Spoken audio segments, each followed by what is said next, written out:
Hi, I'm Jackie Tantillo, and this is Should Have Listened to My Mother. In the past, my guest has referred to herself as a fixer-upper. However, I consider her a survivor, empath, and optimist. A single mother and survivor of domestic abuse, homelessness, anxiety, depression, and despair. She is also a dreamer.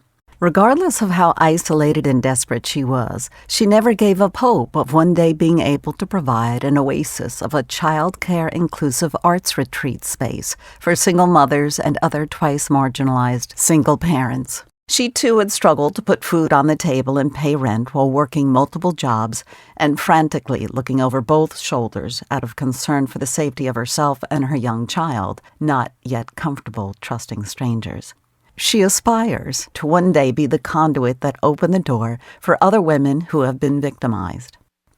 Betsy Cornwell is a New York Times bestselling author living in Ireland. Her forthcoming memoir and her first book for adults, titled The Old Knitting Factory, set in County Galway, Western Ireland, is the story of a historic 1906 knitting factory that Betsy has transformed into a safe haven for single artistic moms and their children, including child care funded by donors. Betsy has published many young adult books, including Reader, I Murdered Him, The Circus Rose, Mechanica, The Forest Queen, Venturus, and Tides. I'm so excited to welcome Betsy Cornwell to Should Have Listened to My Mother. Hi, Jackie. Thank you so much for having me. It's such a pleasure, and we've been back and forth for a while, so I'm so happy that this was able to happen. Back in January of 2023, I came across your Modern Love column in the Sunday New York Times, and a lot has been going on in your life. So how about if we begin hearing a little bit about how the Modern Love story was submitted to the Times and that experience? You know, I'm a writer. I've always wanted to be a writer. I remember, being 6 years old and looking at books and wanting to write a book. And the Modern Love column has been a sort of far off dream of mine, since the column started. And so it really was, one of the most surreal moments of my writing career when I got the email back from the editor of Modern Love saying he was interested in my essay. I screamed, and I had just woken up and my kid was like, "Mommy, what's wrong?" And I was like, "Oh, that's okay. I just wrote Modern Love." And, that's a good scream. Yeah. I was like, "It's hard to explain. Don't worry about it." Oh, that is so much fun. I get the chills just hearing you tell that story. And, it was such a lovely, he was such a kind person and such a nice editor to work with. And the whole, the column came out just a couple weeks after I got that email. So it all was very surreal. And I'm still hearing from people like, it was read out in Italian on an Italian radio show a few weeks ago. And so I got all these new Instagram followers from Italy, and I like people writing to me from Italy, and it was totally surreal, So, of course I've read the column for a long time and really love it. So it's just a huge honor to be able to do that. And then, Modern Love is sort of famous for launching memoirs. And it was just a month or two after the column came out that I sold my memoir proposal. So I will say that the memoir hasn't come out yet. It just was announced, but I still need to actually finish writing it, and it'll be out in about 2 years. Oh, it's so exciting. Congratulations again. So here we are on this podcast called Should Have Listened to My Mother, and we are talking about moms. I know that you are not in touch with your biological mom. Right. Yeah, that's right. I haven't spoken to her in 10 years now. Yeah. Do you have a maternal figure in your life, or many, now that you're doing all of this work to help moms? Is there one woman that sticks out in your... I think many is the right answer to that. And I think, I'm lucky that it's always been many. Like, I think, I grew up in a quite abusive household, and I was really lucky to encounter other sort of caring figures in my life. I think especially teachers. I was always sort of a nerdy kid and had a hard time sort of socially in elementary school, but really enjoyed the school part of school and had some really wonderful teachers. I remember my third grade teacher introduced me to A Wrinkle in Time by Madeleine L'Engle, which really put me on the path to writing speculative young adult novels. And I later ended up going to Smith College, which is a historically women's college that Madeleine L'Engle also went to. And so this sort of, and actually I would include Madeleine L'Engle, the writer, as a sort of childhood maternal figure of mine. And so I think Yeah, that's actually one of the reasons that I was drawn to writing for young people as a sort of quite a lonely child in a difficult home situation.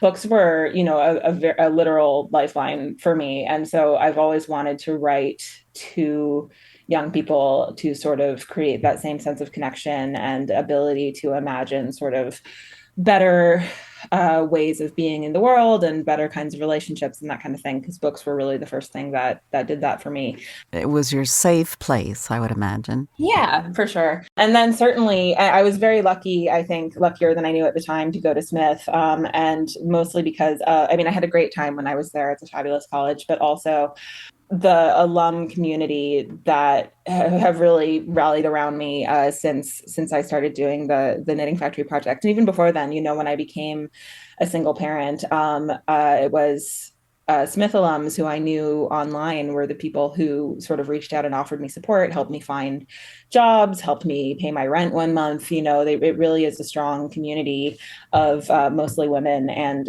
they certainly have sort of collectively mothered me and my kid through this whole project. So. And through the pandemic. Yeah, absolutely.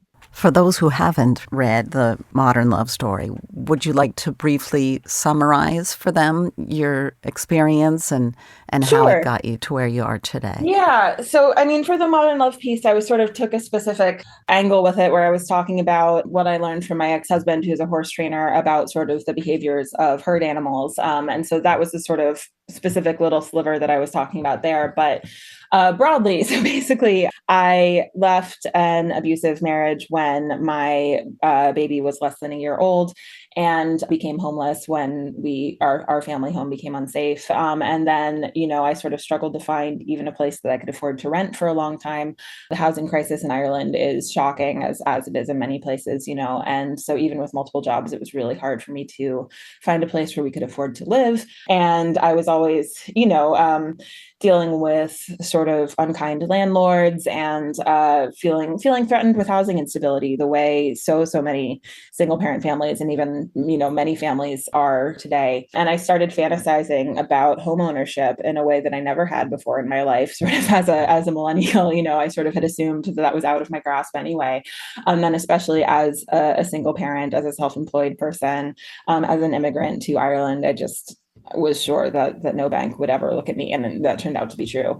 So, in the meantime, you had been writing, you were teaching at the National University of Ireland, and you were doing mentorship programs. That's right. Yeah. So I was lucky that I was making money from writing by then. My first book came out 5 years before this all happened and was part of how I was able to move to Ireland in the first place. But, like novel writing is not as sort of glamorous and lucrative as some people seem to think that it is.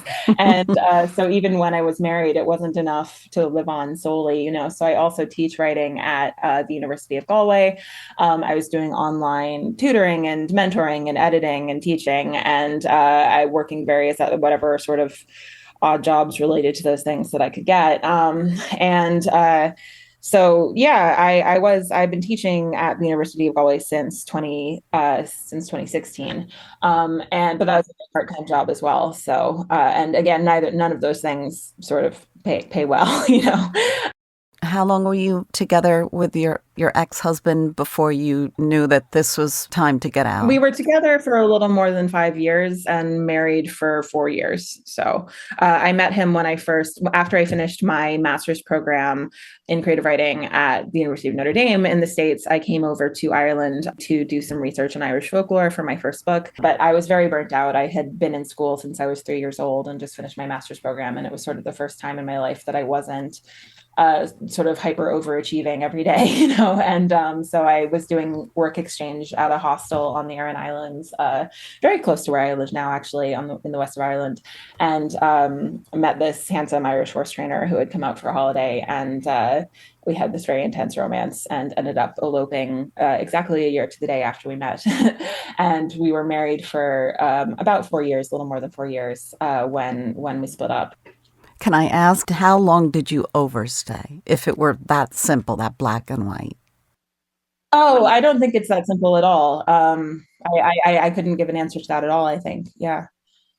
Because we know that so many women are in a similar situation For as they're sure. listening to this story, Yeah, I right? think that would And be a sort of a judgmental thing to say about my relationship or about any relationship. Like I've heard that it takes an average of 6 attempts to leave an abusive relationship, and I think there's so much judgment put on women or anyone for staying in an abusive relationship, but especially women. I think people who've never been in that situation like to think that they would get out quickly or that they're too smart to get into that situation in the first place. I certainly thought that, before it happened to me.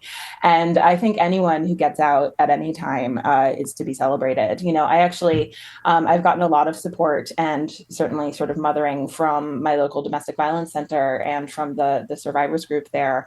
And I remember the first time I went to a sort of like group healing day for domestic violence survivors, where they sort of the domestic violence center sponsored a day where they do yoga and meditation and stuff like that. And I met a woman in her 70s who had been married for 50 years and had just left her husband. And she's remarkable, and I don't think, I mean, did she stay too long or did she get out when she was able to? So. please, that was not a Oh no, judgmental I know, question at I know, no, all. no, yeah. I just, it's something that's important to me. So yeah.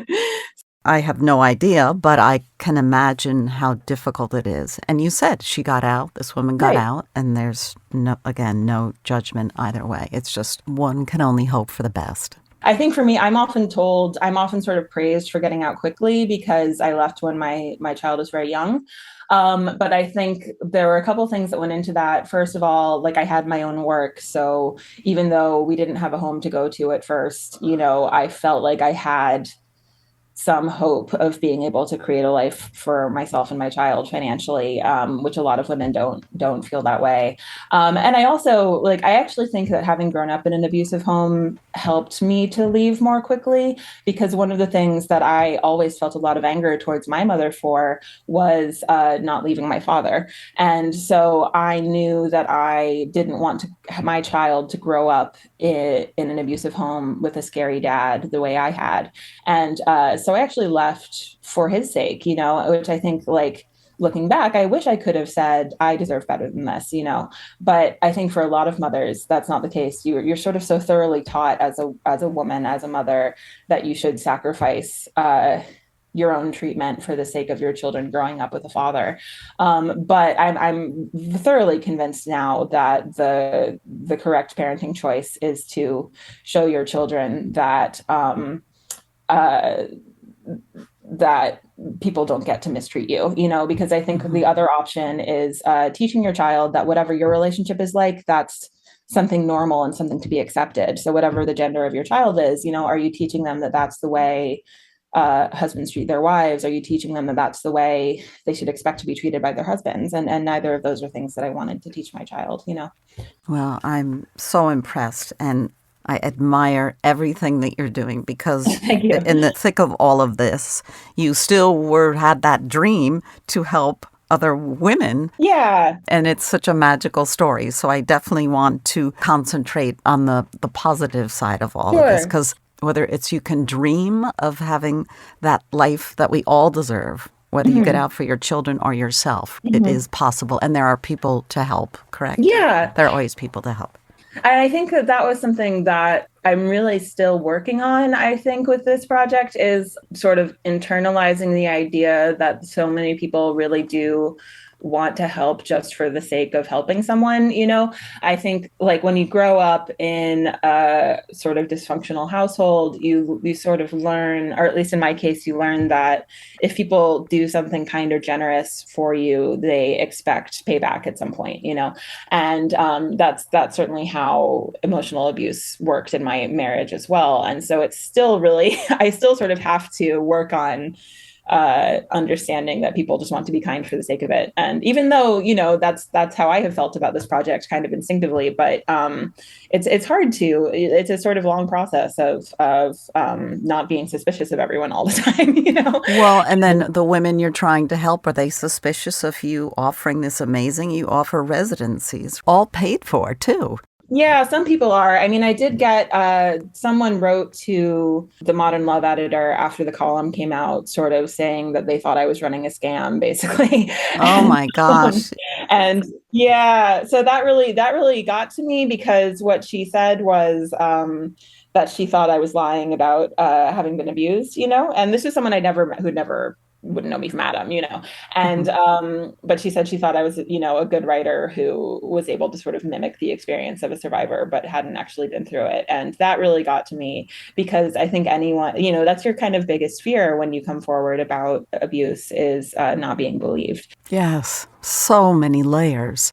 Yeah. Oh, yeah. But I mean, I think again, I can understand. I think she's a survivor as well, and again, like that, I can understand that sort of emotional reaction. That Yeah, that's interesting because I was thinking the same thing. So it was a defense mechanism. Totally. And, I think luckily in my case, and actually even to get the piece published in Modern Love, I was fact checked, I had to provide copies of my restraining order and court records and things like that. And so it didn't come to anything. But the interest in the project, and especially, so I opened applications for the second rest residency, as I was calling them. So instead of arts residencies for these first ones, I wanted to just offer them to any single mother who might need some rest, And there's been so much more interest than I anticipated. Because, like, right. I mean, I think it strikes a chord for people because I mean, I'm exhausted all the time, I I think I feel know. like anything that I do in a day that isn't just like staring into the distance is an accomplishment, It's a good day. um, and Oh my gosh. yeah, and so, but the good thing about that, I'm delighted that it's gotten so much interest and that it struck a chord with people because there have been people who have responded to the call for applications by saying that they're interested in running similar programs in their B&Bs or hotels or Airbnb properties or whatever. And that's the best possible result, I think, because, that can sort of, I mean, I would love for that to sort of spread exponentially and for people to start offering spaces for free, to people in their community who might need it. But I think centering the project around single mothers, I think also strikes a chord with people, both positively and negatively, because a lot of my biggest supporters are the adult children of single mothers, people who are raised by single mothers and are deeply aware of how uncared for their mothers were when they were growing up. And that's been one of the most moving experiences for me. I think like most mothers, I worry a lot about my parenting and like especially, and as someone who isn't in contact with my parents, what will my child's evaluation of my parenting be when he's grown up? And so to hear from adult children of single mothers who really value and appreciate their mothers has been incredibly healing for me, and but then you also hear from people who sort of think single mothers are lazy or improper or disloyal, You're it's always going to get naysayers. You're always going to have that, unfortunately. And here you're leading with your heart, and it's probably crushing that people just don't get it. yeah, there's a lot of stigma about single motherhood, and I think it's a bit surprising that even today there's so much judgment of single mothers, which is why I wanted to sort of I specifically use the phrase single mother rather than single parent because I think it does have some extra stigma attached to it, and so I want to sort of interrupt that a little bit, and because being a single mother is something I'm really proud of. Absolutely, as you should be. So these satellite places are perhaps starting to spring up, and I and hope so. Yeah. the more children of single moms speak their voice and make that heard, it will put a realistic attitude or tone to the conversation, Yeah, I hope right? so. The truth that's there. I'd like to spend the next couple of minutes with you sharing some of the actual details about the Knitting Factory, the actual building. Your website's beautiful and it can be found at knittingfactory.com. Because I know you were hunting through real estate listings. So set the tone for us and describe it a little bit because I know you've done a lot of work. Sure. Well, I mean, so as I said, I have to kind of go back to when I first became a single parent and did not have a home for a little while, and that's when I sort of started fantasizing about home ownership. And I would scroll through real estate listings, on my phone at night when I couldn't sleep, and I actually saw the Knitting Factory for sale really early on in that process, but kind of overlooked it because I thought that I had to, I'm a writer and I thought I had to find, if this was going to work, I was going to write a book about a house in order to buy the house. I thought that was the only possible way that I could make this happen. And it didn't seem sort of strange and romantic enough to write about. And so I was looking at just sort of all the properties listed for sale in the west of Ireland, and I actually went to a knitting and stitching show in Dublin with my much older friend Joan. I was sort of moaning about how I wished I could buy a house, but I'll never be able to, blah, blah, blah. And she said, you're a writer, you should write a book you should find a weird old house and write a book about it, and then you can sell the book to buy the house, like in Under the Tuscan Sun. And that was the text that she kept referencing. And I was like, I sort of glommed onto this idea, even though it's so far-fetched. And it was kind of my version of a rebound fling, like I had been not that long out of my marriage, and instead of another romance, I fell in love with this idea of buying an old house and writing a book about it. And that same day that we were at the knitting show, I saw a castle for sale in Galway, and I was like, this is it. The wheels started turning. I was like, I could write about a castle. People, Americans would love it. It'll be great. And I thought that I was sort of getting signs from the universe that this was going to happen, and I became obsessed with this castle, and I wrote to the real estate agent. I toured it. I started talking about how I was going to be fundraising and stuff. And I was very eager. And then the owner decided not to sell the castle at all. And I think he probably realized that he had more of a market from eccentric Americans than he had thought he did. And so I was devastated. So I found another sort of overpriced rental. I was struggling along, and I couldn't quite let go of this dream. And it was a dream of sort of home ownership and stability for myself and my kid, but it also at the same time had become this dream of a space that I could offer to other single mothers, partly because of that survivors group at the local domestic violence center that I mentioned, who had really done so much for me to help revive my sort of faith in myself, my self-esteem, my pride in single motherhood, and who, these women vastly deserve support. And that I also, as a working writer, I kept seeing, and I was constantly looking for work, and I kept seeing funded arts residencies, but that had no consideration whatsoever for childcare. And so I didn't feel like I could do them. And so I really started dreaming of a space that would center and cater to single parents, that would provide the kinds of opportunities and the kinds of support that I just wasn't finding, And so that's where that dream came from. And I thought, if I could create this space that I can offer to other people, but that can also be a home for myself and my kid, then I can make those things the same. And, that I also, I like the fact that this is our home and we're sharing it with other single parents. Like, it isn't a property that I don't live in, even though that would be nice in its own ways. But it really has provided a sense of community with other single parents that I really appreciate. My kid gets to play with other kids, and that's wonderful.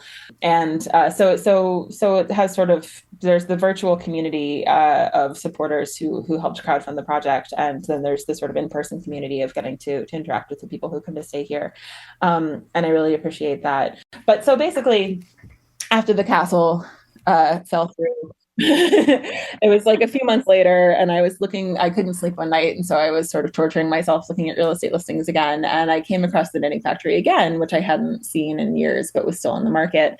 And I suddenly thought, it's maybe this is a place that would work. It's a building that has a lot of history. It was built in 1906, ostensibly to offer knitting jobs to local women, although it has a really complicated history in terms of sort of British colonialism in Ireland, which is really interesting. And then it was made into the first ever Irish language cinema in the 1970s. There were people here every week watching Irish language films, which I think is great. And it was a jewelry making studio in the 90s. And so it had a lot of sort of creative history. And so I thought maybe I could write a book about this place. And it was being sold by someone in America. So I Zoomed with him in March 2020, right at the beginning of the pandemic. And he said he was willing to rent it to me for a year to see if I could sell a book about it. And so we moved in, and I started fundraising for the project in addition to writing a book proposal. What did it look like in the photograph of the listing versus the work that you've had to do now to get it ready? Oh, okay. Well, it's sort of a long one-story cottage. It's right on a lake, which is amazing. There's, the lakefront is part of the property, and it's right outside a little village called Carrow in the west of Ireland. And it certainly looked kind of dilapidated and hadn't been lived in several years. But fortunately, nothing really had to be done to make it livable. It was just very out of use. So there was a lot of sort of hauling old musty mattresses out and, dealing with cobwebs and redecorating and that kind of thing. But there's functional kitchen and bathroom and all of that stuff. So thank goodness Wow, that's great. I thought it had been like dilapidated and abandoned. Sure. Yeah. I mean, it's not fancy, and actually I'm very excited now to get to renovate the bathroom, having sold this memoir. That was my dream, is I just want to make enough money from the memoir to renovate the bathroom, and,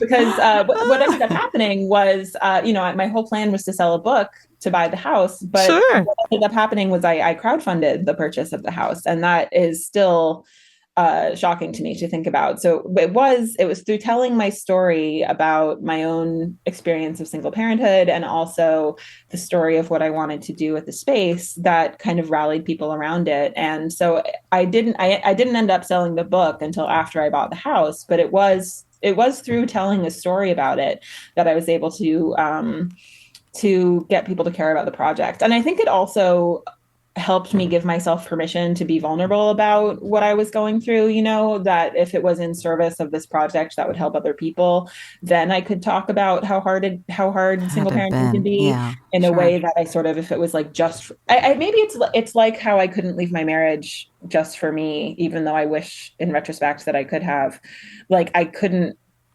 tell my story of single parenthood if it was just to buy a house for myself, but if it was also to help other people, then suddenly I felt able to do it.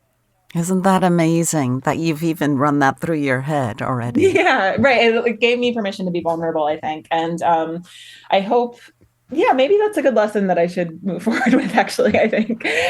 Just eliminate it from your vocabulary. It's right here and now going forward. That was the old you. That's right, and I'm really proud of what we've done here, and I'm so grateful for. I think I've had a radical sort of re-education in the kindness of human beings because of this project. And I think it was because I had this specific idea that I felt able to be open to people.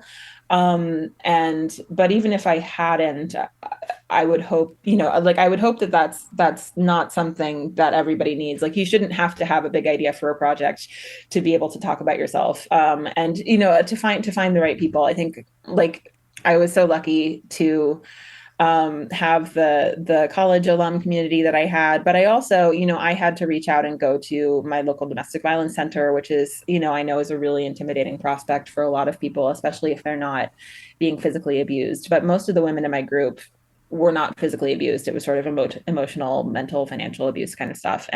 But one of the biggest gifts I've given myself is being able to be vulnerable with that group of women. And it was their sort of support that helped me to have the confidence in myself that I needed to do this project. So I think we all can sort of, that's mothering, right? Like, we can all sort of mother each other. Start to breathe again.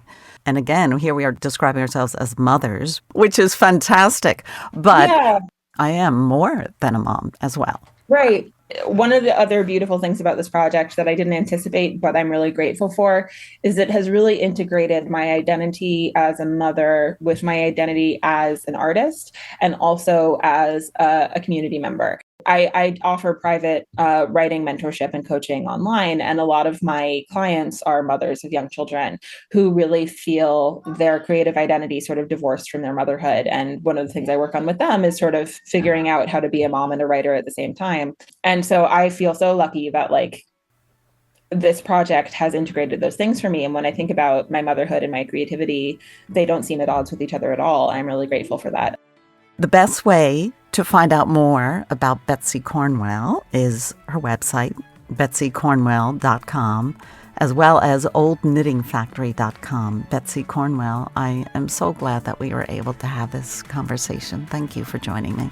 Me too. Thank you so much, Jackie. It was really kind of you to reach out, and I've really enjoyed speaking with you. So thank you very much. And if you're ever in Ireland, I'd love to have you over at the Knitting Factory. So. I was just going to say, I might be knocking on your door. Yeah, I'll let you know in advance. No, but sincerely, I would love to have you. So please let me know. Oh, that would be such a treat. Thank you so much, Betsy Cornwell. And we'll be back next week with another episode of Should Have Listened to My Mother.